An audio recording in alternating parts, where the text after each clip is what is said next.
Would you say that anyone from the United States could go to the Philippines and go to PT school? Okay, so my name is Dr. Matt Hansen, and I'm a physical therapist. I've spent my entire career working with people from all walks of life during their most vulnerable moments. We all share a common thread in each of our stories. Our stories tell about how our failures, our triumphs, our heartbreaks, and our victories.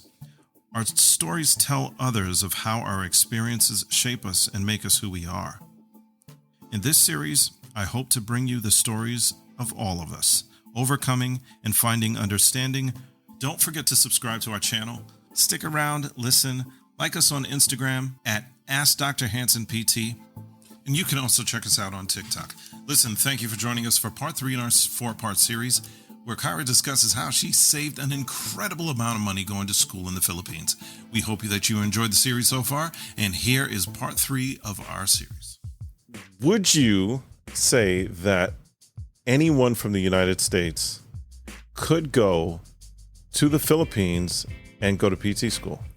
I think so, yes, because the beauty of going to school in the Philippines is everything is taught in English. Mm-hmm. So the mode of education is in English. And if there was somebody there that was a foreigner, they would usually accommodate for that and make sure that, well, regardless, they do it in English anyways.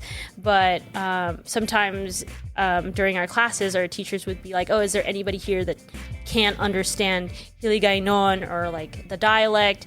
Because then sometimes there's certain concepts, or like if you're going to give an example, sometimes it's easier to say in the local dialect because you can get the analogy and all that and the metaphor. But if there's somebody there that's purely English, like there's certain Filipino Americans that don't know how to speak the language that end up going to school there, which would be the same as someone that's, just a regular American, that they would just eventually learn the language because they're exposed to it anyways around. But definitely think that there could be foreigners that could go there, go to PT school, save a lot of money. Yeah, we're going to get to that in a little bit. But so if I'm a brother from Queens and I'm like, I want to go to the Philippines to go to PT school because I just think it's a different experience. What other experiences? Because it's more than just going to the Philippines and going to school. What else do you think might draw someone to go to the Philippines to go to PT school?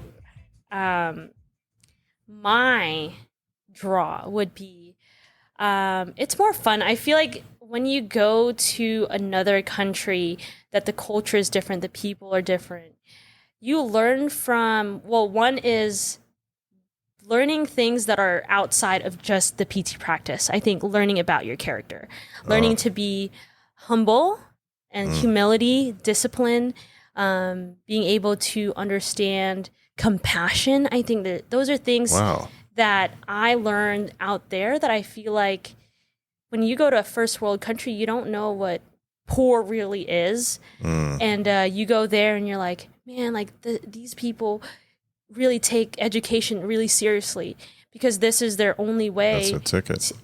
Ticket out of poverty. And it's like, okay, you have to be here. You have to take this seriously because, this is my way to, the U.S. Everyone wants to come to the U.S. because, who wouldn't want to come here? It's the American dream, right? So, I don't know, like. That's so true. And what would you say to someone who is like, for example, PTA transitional programs? We've had quite a few PTA students that pass through here. Would you see that as a viable option for any of them? They would have to go there because now it's a 4-year program now. So it's not 5 years anymore. They changed the curriculum. So definitely, but the problem is, or like the delay in time, I think that's the problem is you have the 4 years of education and then you have the process of being eligible to take the NPTE here. So there's that process in between. So let's talk about that. So what you're talking about is now you've graduated from PT school in the Philippines. Yes. And you're like, I'm done. I got my piece of paper. Mm-hmm. in the United States, a preferred provider through the APTA has a doctorate of physical therapy practice. You're finishing with a bachelor's degree in physical therapy.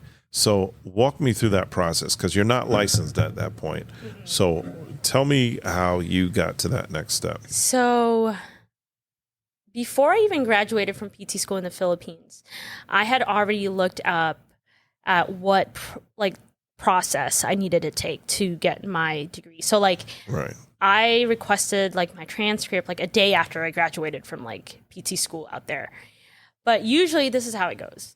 You graduate, you undergo credentialing. That takes about 3 months or so, because they have to get your transcript and all that process directly from the school. And sometimes the registrar at the school in the Philippines kind of delays that sometimes, and the mailing, of course, all that process.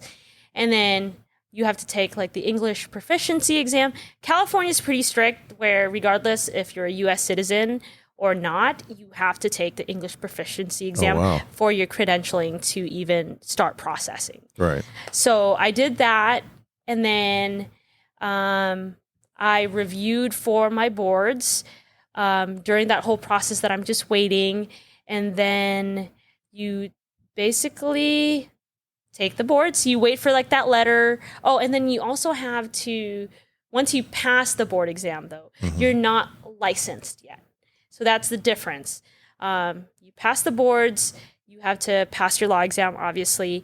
And then you have to take, it's a 9-month kind of training, PTLA program, where you could waive 3 months if you take an ethics class. Mm-hmm. That I think it's 40 hours of ethics class. Okay. And then that gets brought down to 6 months. And then at that 6-month mark that you complete the PTLA experience, mm-hmm. Your clinical instructor will determine if you are ready and you are entry level to actually get your license. And that's the only time that you get your license. So the whole process from the moment that you graduate to you actually getting licensed, I graduated in 2019. I passed my NPTE in November of 2020, but I didn't start my PTLA till I think February or March. Mm-hmm. And then I didn't finish till September, October, I think, of 2021 was when I got my license. So that's 2 years of just transitioning to getting my license. And so the other challenge is that you talk about when you came back, mm-hmm. finding a location to sponsor you. Now, granted, this was during the pandemic. Yeah, that also. was hard. Yeah. But I basically emailed, called almost every clinic within the area. And I only think that 3 or 4 people responded to me. And someone from Corona Hills Physical Therapy. Shout out to Corona Hills Physical Therapy. Shout out to Corona Hills Physical Therapy, who is willing to take a chance on a foreign trained therapist from baby the Philippines. Kyra. I know. It was baby Kyra. Very shy baby Kyra. Very shy baby Kyra. That is true. Yeah. One day you just walked in, and the next day with braces and hi. And then the braces were gone after 2 days. And the braces were gone after 2 days.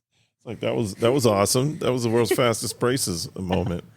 I wish my son had the same braces company there. So one of the things that they have a thing that they call it and feeling like an imposter, right? I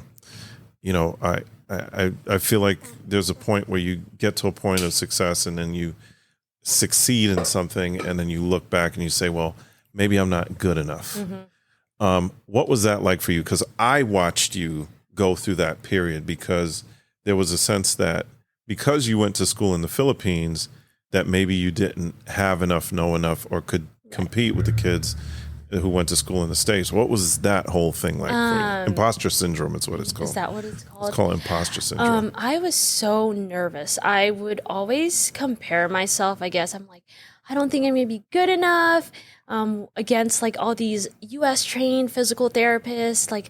I don't know how my education from St. Paul University, Iloilo. Polinians. How it would compete against that if I was competent enough. And I think it really helps when you go to a teaching facility and you see students come in and out and you're like, okay, we all suffer from the same thing. We just lack confidence. We lack experience. There's schools that will have their strengths and their weaknesses. And sometimes the strengths of your school is someone else's weakness and vice versa. And I just kept on working and just really go home and study and read a lot of articles and read textbooks. You really did study, though. I did. Holy smokes, I did. I was did. so scared that I would just go home and study everything that I could get my hands on, practice on my little brother and use him as my guinea pig. We got to shout out to Kyra's little brother because... Yes, hi, Aaron. This kid... Love you, bro. I saw the videos. Kyra practicing transfers, gait training and assessments. I mean, everything that you picked up in clinic, you videotaped yourself and then reassessed and analyzed, and you went through that whole process, which I mean, shout out to you. Mm-hmm.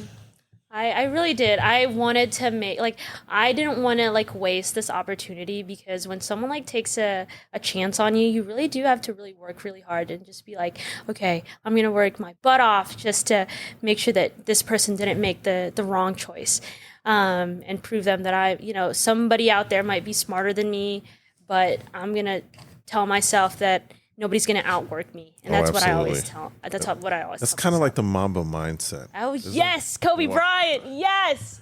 Let's go, Kobe. I had to throw that out there. So for all the Kobe fans, there you go. There you go. That's our moment. Yes. That's our Kobe moment for the Mamba day. mentality. Mamba mentality. That is correct. Which, by the way, you did get me the book for the Mamba mentality for my birthday one year. Yes. Did you read it? I still have it on my countertop. I look at it every morning. I say, I'm going to read this. You should read it. I am going to read it. It's just on my list of things to do. And I just haven't had a downtime to read it. I'm going to read it this weekend, as a matter of fact. Oh, whatever. No, seriously. I've got a 3-day weekend. I am working tomorrow, but I have a 3-day weekend that I'm going to actually add that to my list of things to read. So, see, Mamba mentality. Shout out to the Mamba mentality. So, see, it's on my list of things to do. Well, I'm glad. You see, at least I'm honest about it. Some people are like, yes. It's okay. Someone gave me a book too, and I haven't read it. It's been 2 years. 2 years. What my was cousin? It was It Ends With Us. It was a novel. Oh. She really liked it, and she was like, "I'm gonna get you this book," and I was like, "Okay, I'm gonna put it in my desk," and I haven't opened it. You haven't. It's a 3-day weekend, and you're out of school right now. I know, but I'm watching my shows right now. Grey's Anatomy. Just kidding. No, I've seen all of Grey's Anatomy. You're all great. I'm watching NCIS Hawaii right now. That's your new show for That's my new show right now. Jeez Louise. So I got to ask you something else, because you're out of school right now. So you are now, you've graduated, you've finished all your requirements, you're licensed to work in the state of California. Debt-free too. Debt-free. We're gonna get to that, and just listen. If you think that this thing is over, I'm gonna show you some numbers when this is all said and done. But you are now enrolled in your doctoral program at the College of St. Scholastica in Duluth, Minnesota. It's an online program. Duluth, Minnesota. Shout out to you. The only thing I know from there is the Duluth Trading Company, which is not a sponsor of this podcast, but you could be. No stink, no pinch, no wedge. That's right. No stink, no pinch, no wedge. They make clothes that don't stink, don't pinch, and don't wedge. Oh, my gosh. I don't know if they're going to ever pick this up. You could sponsor. Just call me. I got you. It's 951. 382-4238. Thank you for calling. Thank you for calling. Anyways, I don't want to self-promote, but... Not really, but really. Not really, but really. Yes. I mean, you got to take your shot, right? Yeah. Isn't that part of the model? Taylor Swift. What did she say? Sponsor us, please. Oh. Hi, Taylor. We could be your personal PTs. Personal PTs on tour. We could, yeah. Don't want to sprain an ankle? For your dancers or anybody for you. Bingo. We're trained. Please. For real. We don't work on core. We work on real stuff. Oh, my gosh. Word. But anyways, going back to the College of St. Scholastica. College of St. Scholastica. You are enrolled in College of St. Scholastica, and you are doing? The doctorate program for the PT program, like the transitional doctorate. Doctorate. So once you finish this. I'm almost done. I finished 5 classes. I only need 1 more, but I'm taking a break right now. There you go. And then January, I'm back at it. I graduate in May of 2024. And then what will your official title be? Just Kyra. Just kidding. No, they always tease me, and it's like Dr. Kyra. And I'm like, oh. No, I want to hear you say it, so I have it on record, so I know exactly what people should call Kyra when she graduates with her doctorate. Oh my goodness! You got to say it. Once you say it enough, then you so cringy. I know it, isn't it? Like Dr. Kyra Sabando, DPT, like that's crazy. You said it really nosebleed though. I know. Sticking with the nosebleed theme. What? You cannot be nosebleed with that. What do you mean? You got to go full Filipino with it. Shout out to St. Paulinians and Iloilo. Dr. Kyra Sabando. There you go. Full Tagalog. Don't be a nosebleed. No. You know what I'm saying? Don't be a nosebleed. Keep it real. Kyra Sabando. Doctor. They call me doctor.